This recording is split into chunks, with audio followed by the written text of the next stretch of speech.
Well, type 1 diabetes is more of an autoimmune thing where your body attacks your insulin producing cells so you don't produce insulin. And then type 2 diabetes is our typical lifestyle diabetes where we've eaten too much and we don't exercise enough. So pre-diabetic means you have the first signs of diabetes where you're a little bit resistant to insulin. You see a hemoglobin A1C, which is our measure of your average blood sugar over 3 months, right? So it starts to increase and gets close to diabetes, but not quite there. In pre-diabetes, a lot of times we start gaining weight, especially around the middle. You're not very active and you're starting to really gain weight quickly. And that's when you start to see those sugars start to elevate. One thing you can do to check for your blood sugars is to get something called a hemoglobin A1C.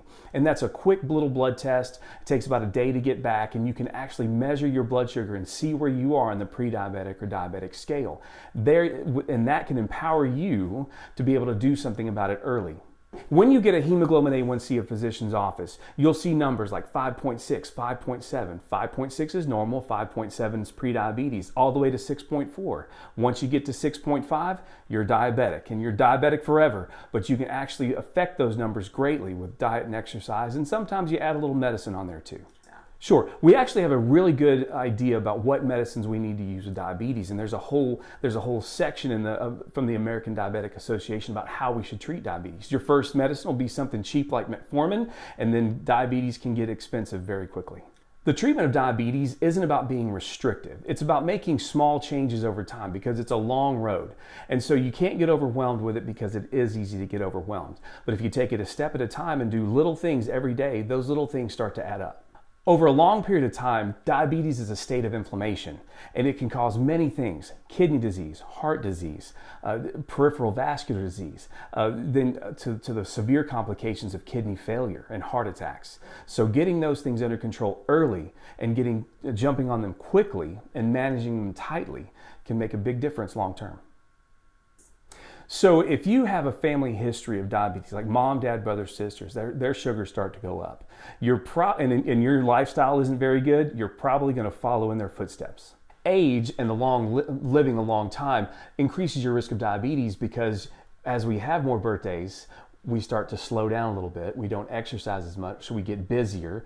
Our diets get a little bit looser, and we're tired of trying to eat good. And so we just start to slowly build more and more insulin resistance. And so time also plays a factor there. So start early as you're trying to prevent long-term illness, and you'll be better off long-term. Especially type 2 diabetes, I see it more in middle age and up. As that age and that exposure to sugar long-term happens, the more sugar you're exposed to over a long period of time, your pancreas just gives up and says, I'm done producing insulin, and you need to do something about it. So East Texas has a very high rate, a significantly higher rate of diabetes than the rest of the country.